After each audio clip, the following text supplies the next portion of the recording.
Bom dia, pessoal! Sejam todos bem-vindos. Está no ar para todo o Brasil e para todo mundo mais um vídeo no meu canal. E o tema de hoje é o nascimento do Estado moderno. Então fique aí, meu caro estudante, que hoje você vai aprender como que nasceu, surgiu o Estado moderno. A formação das monarquias nacionais. Na Baixa Idade Média, o poder dos monarcas estava restrito aos seus domínios pessoais. Assim, sua autoridade não era muito diferente daquela exercida por seus vassalos em seus respectivos domínios. Cada senhor feudal, fosse ele rei, conde ou marquês, exercia pleno governo em suas terras. Então, independente, né?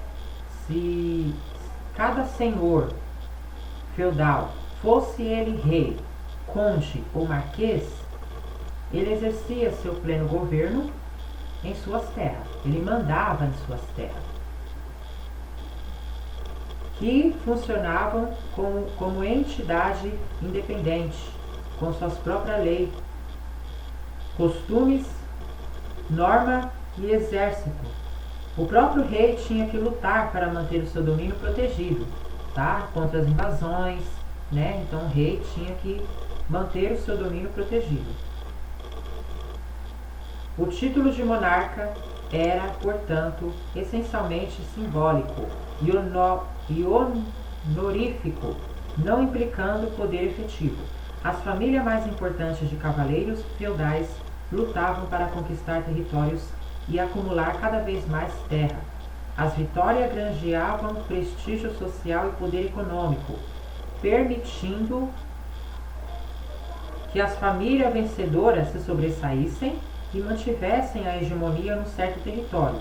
Foi assim que os estados começaram a ser unificados na Europa Ocidental. O apoio da igreja e a união de patrimônios familiares por meio de casamentos também eram recursos utilizados pelos senhores feudais para ampliar seus domínios. Assim formavam-se ducados, condes e marqueses. Ducados, condados e pequenos reinos, que, por sua vez, lutavam entre si para ampliar ainda mais seus territórios. Os beneficiados nessas contendas monopolizavam o poder nos domínios feudais unificados. Agora eu vou estar falando da particularidade de cada reino. Entre os séculos XII e XVII, o Estado monárquico centralizado se impôs em quase toda a Europa. Portugal havia se unificado já no século XII, enquanto a Espanha realizou o processo no século XV. O pioneirismo desses dois reinos ibéricos lhes permitiu realizar as grandes empreendimentos marítimos e formar verdadeiros impérios comerciais. Na França, a Guerra dos 100 Anos, que vai de 1337 a 1453, que eu já falei no meu canal sobre a Guerra dos 100 Anos, já falei no meu canal sobre a peste negra, peste bubônica, tá? Que foi uma pandemia que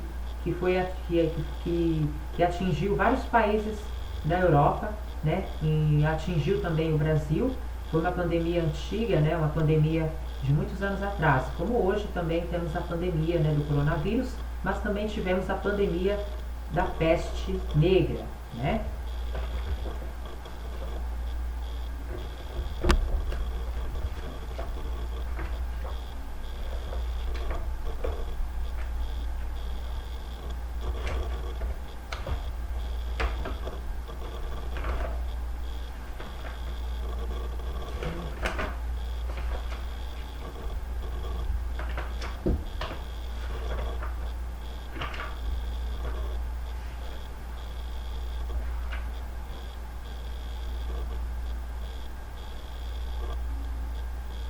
Foi no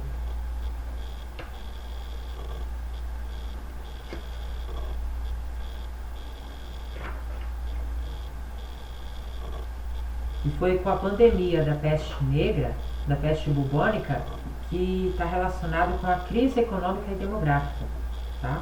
Que teve fome, atingiu até a agricultura. Continuando, a Guerra dos 100 Anos, se vocês quiserem saber como que foi essa guerra, é só entrar no meu canal do YouTube, lá embaixo você vai ter que ir descendo, vai descendo, vai descendo. Lá embaixo vai estar lá o vídeo que eu já gravei sobre a Guerra dos 100 Anos, tá? Que fala da Anne Frank, que ela morreu queimada, viva, com 19 anos, né? Joana d'Arc, que eu falei da Guerra dos 100 Anos e falei da Joana d'Arc também. Então vai descendo lá no meu canal, lá embaixo tá lá o vídeo lá, a Guerra dos 100 Anos. Aí você vai assistir, vai deixar seu like e vai aprender, vai estar por dentro da história, ok? Então aqui, continuando. Na França, que é onde ocorreu a Guerra dos 100 Anos, né? Travada contra a Inglaterra, justificou a cobrança de tributo para vencer os inimigos e a manutenção de um exército permanente, colaborando para fortalecer o poder do rei e enfraquecer os senhores feudais. Na Inglaterra, o Estado Nacional surgiu com a dinastia Tudor, que subiu ao poder ao final da Guerra das Duas Rosas, tá? Que eu acho que eu ainda não falei da Guerra das Duas Rosas, mas em breve, se eu ainda não falei, eu ainda vou falar da Guerra das Duas Rosas, ok? Que foi em 1485. Já a Alemanha e a Itália estavam entre as únicas exceções. Não conseguiram unificar o território sob a autoridade de um único governo e permaneceram como um amontoado de principados, ducados e cidades independentes.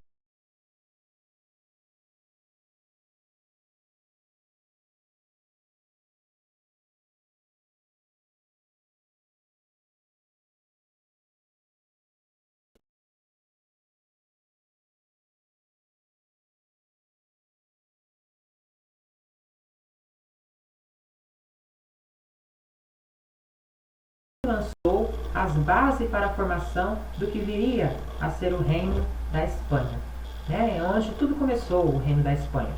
O Reino da Espanha, foi com esse matrimônio de Fernando II e a Rainha de Castela, Isabel. Eu vou mostrar para vocês a foto do rei Fernando II de Aragão e Rainha Isabel de Castela, iluminura de 1482. Observe bem a imagem.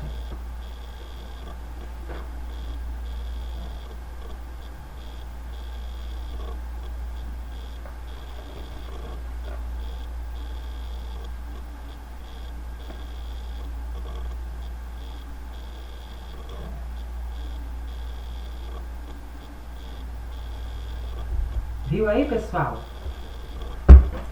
Continuando. A burocracia estatal. Na monarquia medieval, a decisão tomada pelo rei dependia do apoio de seus vassalos. Já nas monarquias modernas, o rei exercia seu poder com maior autonomia, mas por intermédio de uma burocracia estatal. Porque na monarquia moderna, o rei exercia seu poder com maior autonomia, não dependia de apoio de ninguém, né? Já na monarquia medieval, o rei dependia do apoio do seu vassalo.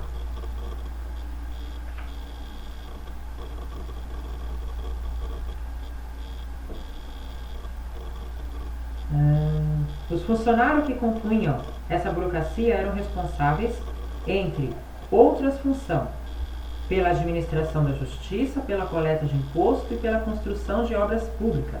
Uma das maneiras de aumentar a renda do Estado era vender à burguesia mercantil o acesso aos cargos públicos na burocracia do Estado. O dinheiro investido na compra dos cargos se traduzia num negócio vantajoso para ambas as partes. Se o Estado garantia um esteio financeiro importante, já a burguesia mercantil lucrava com a isenção de imposto às regalias e privilégio que esses cargos lhe conferiam. Aí você me pergunta, burguesia. O que significa a palavra burocracia? Perdão, é burocracia, porque burguesia vocês já sabem o que é, né? Que no vídeo anterior eu falei. Burguesia, né? Mas eu vou falar de novo. Eu já falei, né? Mas eu vou falar de novo. Burguesia.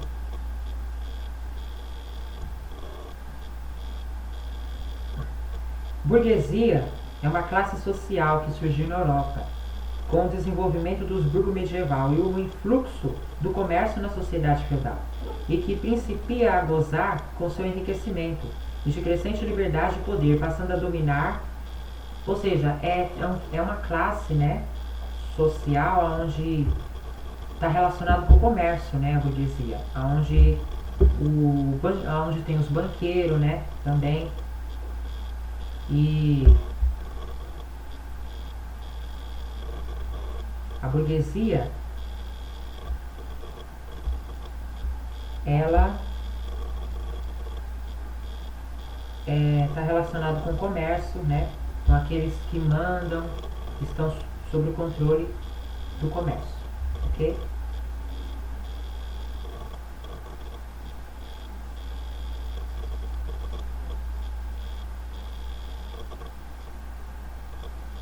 A palavra burguesia, ela é um termo com vários significados, né?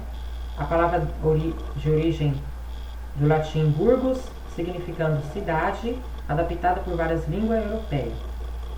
Então é isso, tá, pessoal?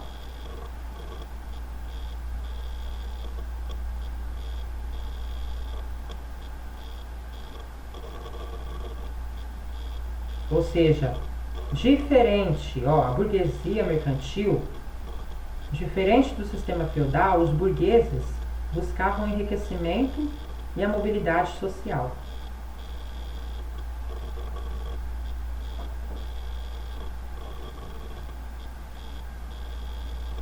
Ou seja, a burguesia são aqueles membros,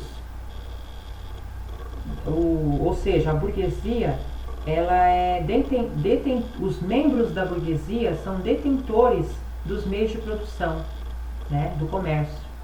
Eles que estão, ou seja, são os donos das fábricas, os donos das terras, são burgueses. O dono da terra e o dono da fábrica, ele é um burguês, porque ele é o dono do comércio, da propriedade.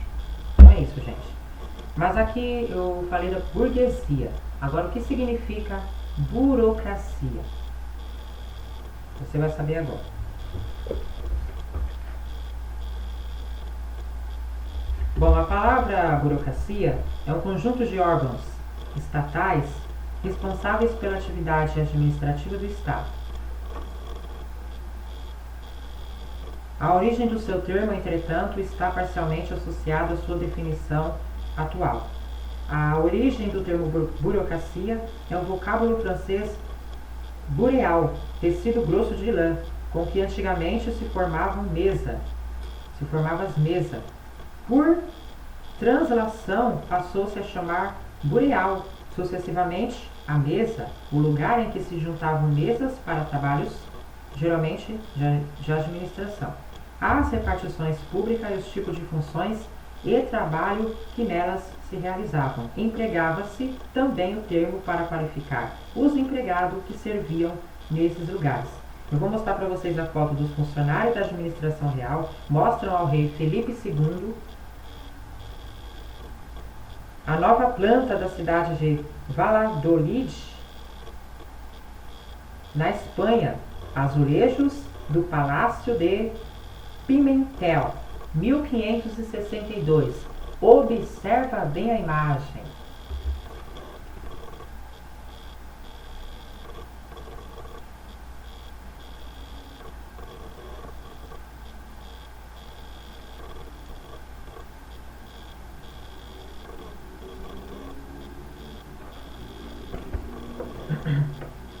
Vamos lá.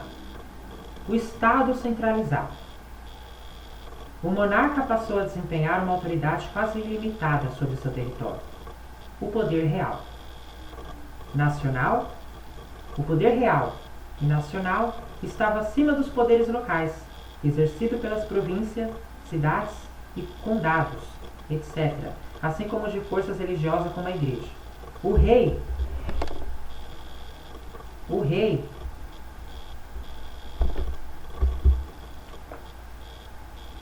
sendo o único soberano, isto é, o detentor de toda a autoridade e o poder político, tinha todos os habitantes do seu reino como súditos, os quais lhe deviam fidelidade.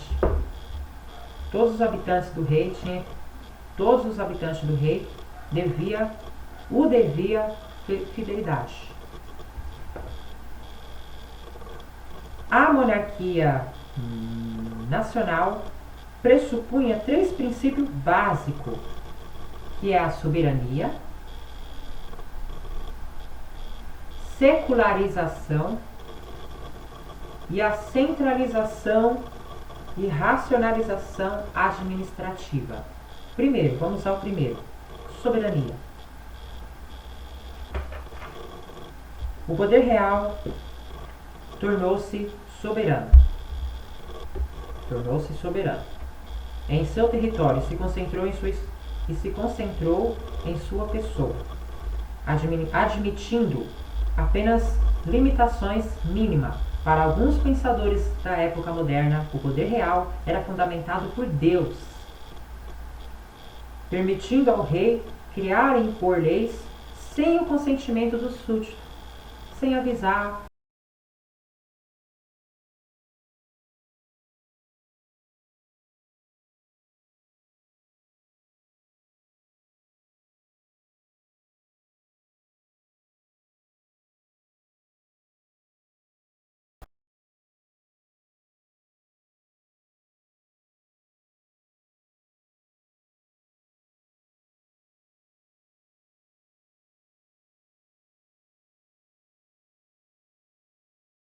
Para alguns pensadores da era moderna, para alguns pensadores da época moderna, o poder real era fundamentado por Deus.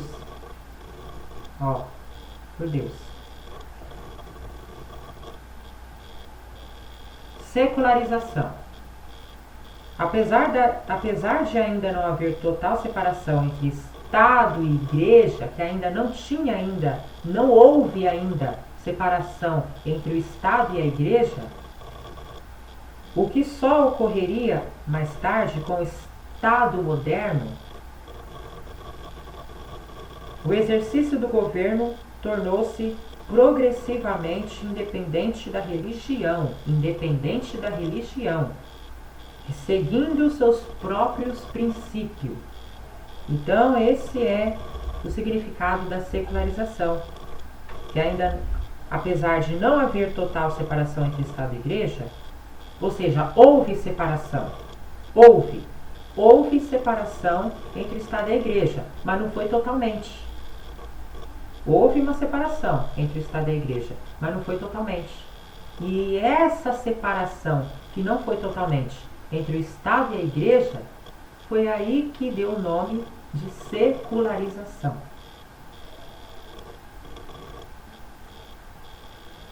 Agora vamos lá, centralização e racionalização administrativa. Várias mudanças foram realizadas para garantir a eficiência da ação governamental e a centralização das decisões nas mãos do soberano. Entre elas, podemos destacar a criação de uma burocracia estatal, de um exército permanente e de um sistema unificado de lei válido em todo o território nacional e subordinado à monarquia. Mas como os monarcas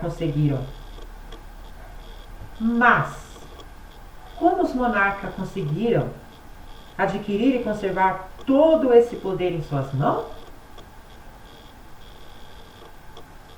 Ponto de pergunta.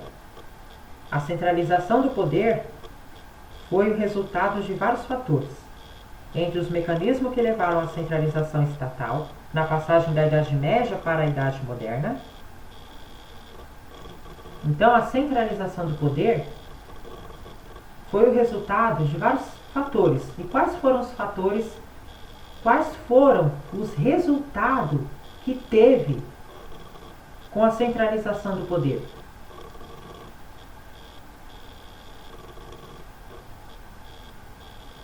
Foram os mecanismos, né? Então, com a centralização do poder, foi o resultado de vários entre os mecanismos que levaram à centralização estatal na passagem da Idade Média para a Idade Moderna. Então, essa passagem da Idade Média para a Idade Moderna tem muito a ver com a centralização do poder, que ajudou a centralização do poder, foi um mecanismo que ajudou, levou a centralização estatal para a passagem da Idade Média para a Moderna.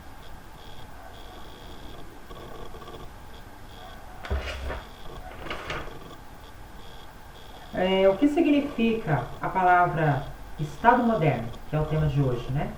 Estado Moderno.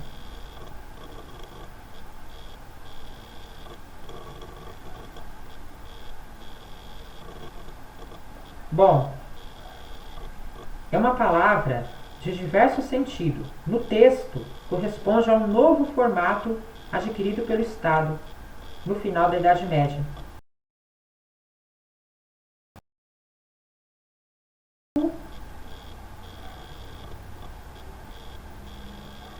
Formato adquirido pelo Estado no fim da Idade Média.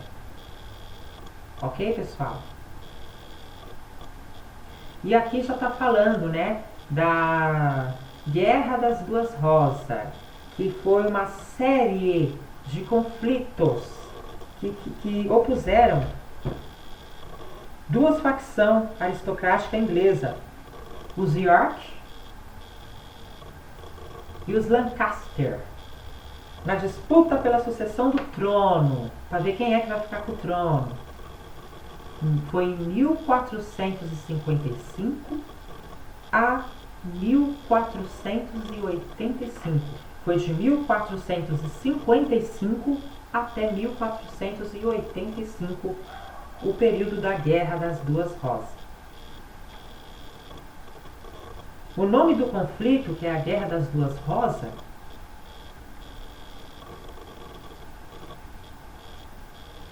faz referência ao símbolo de ambas as casas. Rosa branca para a casa dos York e rosa vermelha para a casa dos Lancaster. Se eu falei errado, vocês me relevem, tá, gente? É uma palavra que deriva do inglês e eu não sei falar inglês, tá? Então, é isso. Tem mais ainda, viu? Com a transição de uma monarquia, com a transição de uma economia de troca para uma economia monetária, houve uma transição.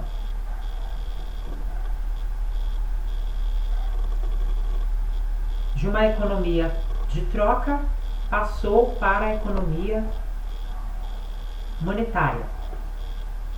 A renda do rei pode ser acumulada à medida que passava a receber imposto em moeda e não mais em espécie. Na medida em que cresciam a circulação da moeda e a atividade comercial, a nobreza feudal perdia renda e poder.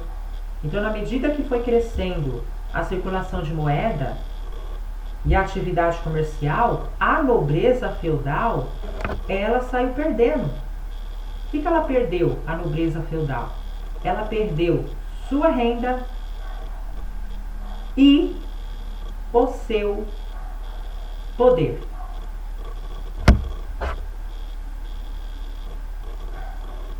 Apesar de não ter perdido sua preponderância na sociedade, a nobreza sofreu um relativo empobrecimento. A nobreza vai empobrecer.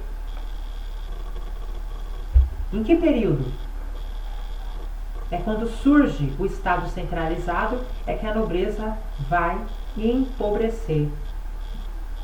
Na medida em que crescia a circulação de moedas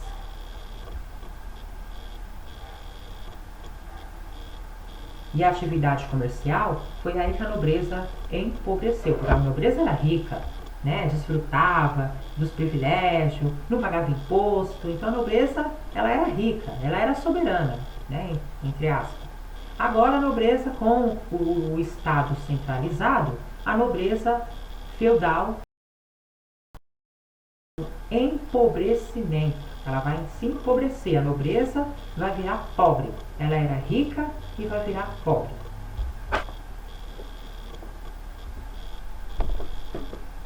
Que hoje, quando um dono de empresa vira pobre, a gente fala que o dono faliu. Né? O dono da empresa, quando ele entra no estado de pobreza, é porque ele faliu. Naquele tempo, eles não falavam faliu, né? Eles falavam quando a pessoa estava no alto patamar e ela, sem esperar, descia, estava lá no topo, e ela descia, era rico e agora é pobre, eles não falavam que a pessoa faliu, e sim empobreceu. Que é o caso da nobreza. Mas ela não perdeu, né? Ela empobreceu a nobreza, né? Mas ela não perdeu a sua preponderância na sociedade. E viu-se obrigada a vender parte de suas terras. Ela teve que vender. A nobreza teve que vender parte de suas terras e entrar para o serviço dos reis ou príncipe em troca de renda, honra ou outros benefícios. Ela ia ser uma serviçal do rei e não mais senhora.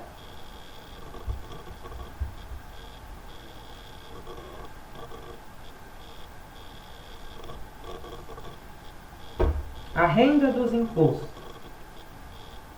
permitiu ao rei que contratasse mais soldados para formar seu exército, sem ter que depender do serviço militar dos vassalos feudais. Posteriormente, esses novos soldados profissionais, que muitas vezes incluíam mercenários, tornaram-se exércitos permanentes a serviço do Estado.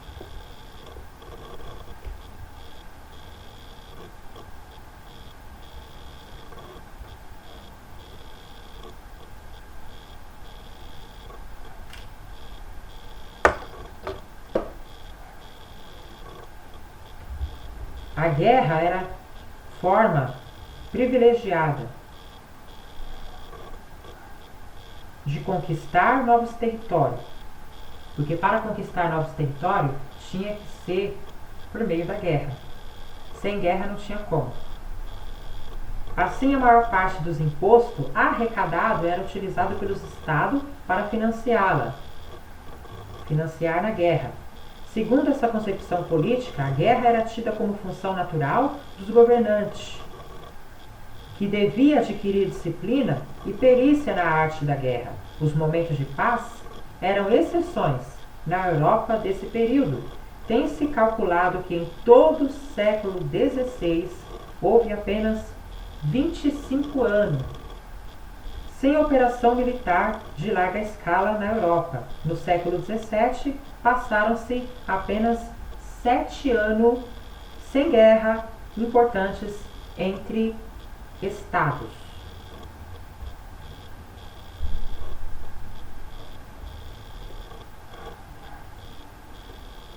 A mudança na concepção de guerra. Várias transformações na arte da guerra acompanharam o processo de centralização do Estado moderno e contribuíram para torná-lo mais poderoso e eficiente. A invenção das armas de fogo teve um papel decisivo nesse processo. Na Idade Média, a força fundamental da guerra era a cavalaria, como também nas cruzadas e em outras guerras, que era tudo a cavalo, né?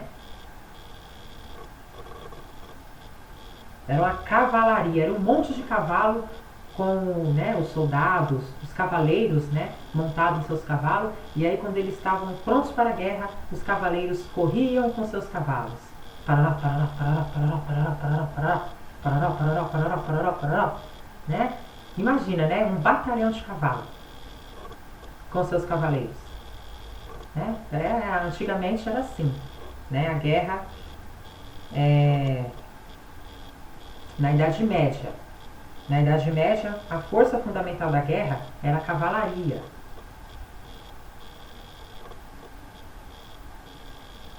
Privilégio da aristocracia. Com as armas de fogo e a possibilidade de matar à distância, a infantaria tornou-se mais importante que a cavalaria.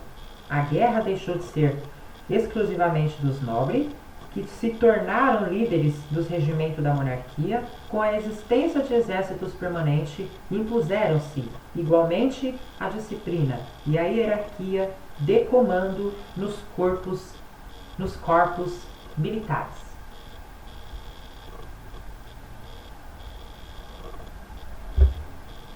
Né, pessoal?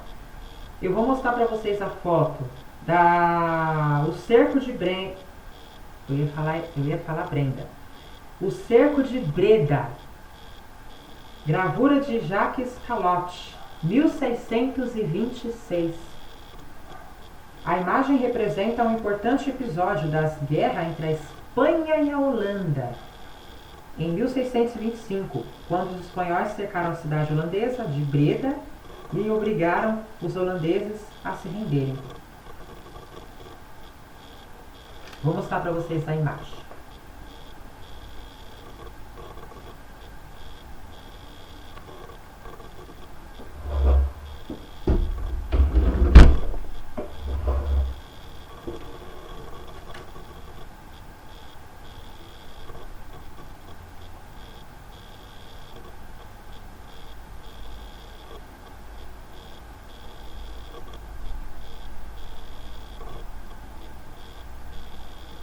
Viu aí, pessoal? Então é isso. Esse foi o tema de hoje. Muito obrigado pela sua audiência, a companhia de hoje. Se você não é inscrito no canal, se inscreve no canal, ativa o sininho para receber todas as notificações. Já vai deixando seu like de que gostou. Eu fico por aqui e até a próxima. Tchau!